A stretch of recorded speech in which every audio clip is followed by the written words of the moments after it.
Hi everyone, welcome to Honey's Professional Mehendi class. இன்றைக்கி நம்ம பார்க்க போகிறது மெஹந்தி போடுறோம் அப்படின்னா அதுக்கு எப்படிலாம் நம்ம ப்ரைஸ் ஃபிக்ஸிங் பண்ணலாம் அப்படிங்கிறது தான் பார்க்க போகிறோம்.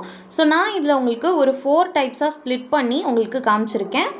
ஃபர்ஸ்ட்டாக பாம் ஆர் ரிஸ்ட் லென்த் அந்த ஏரியா வரைக்கும் நம்ம போடுறோம் அப்படின்னா ஸோ அதுக்கு ஒன் சைடாக போடுறப்போ நீங்கள் 150 வரைக்கும் சார்ஜ் பண்ணிக்கலாம். டபுள் சைட்லேயும் போடுறீங்க அப்படின்னா 300 வரைக்கும் சார்ஜ் பண்ணிக்கலாம்.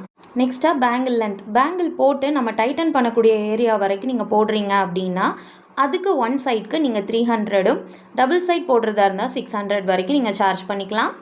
தேர்டாக எல்போ லென்த்துன்னு சொல்லுவோம், அதாவது முழங்கை சொல்லுவாங்கள்ல அந்த இடம் வரைக்கும் நீங்கள் போடுறீங்க அப்படின்னா ஒன் சைட் போடுறதா இருந்தால் 1000 சார்ஜ் பண்ணிக்கோங்க. ரெண்டு சைட்லேயுமே போடுறதா இருந்தால் 2000 வரைக்கும் நீங்கள் சார்ஜ் பண்ணிக்கலாம். நெக்ஸ்ட்டாக ஃபுல் ஹேண்ட் சொல்லுவோம், இல்லை அப்படின்னா அபவ் எல்போ லென்த்துன்னு சொல்லிக்கலாம். ஸோ அந்த ஏரியா வரைக்கும் நீங்கள் மெஹந்தி போடுறீங்க அப்படின்னா ஒன் சைடுக்கு 1500 நீங்கள் சார்ஜ் பண்ணிக்கலாம். டபுள் சைடில் போடுறதா இருந்தால் 3000 வரைக்கும் நீங்கள் சார்ஜ் பண்ணிக்கலாம். இந்த சார்ஜ் எல்லாமே நீங்கள் நார்மலாக பண்ணக்கூடிய டிசைன்ஸ் தான். கஸ்டமைஸ் பண்ணி பண்ணுறப்போ நீங்கள் எக்ஸ்ட்ராவே சார்ஜ் பண்ணிக்கலாம். மேக்ஸிமம் ஆர்கானிக் கோன்ஸை யூஸ் பண்ணுங்கள். Stay positive. Bye, take care.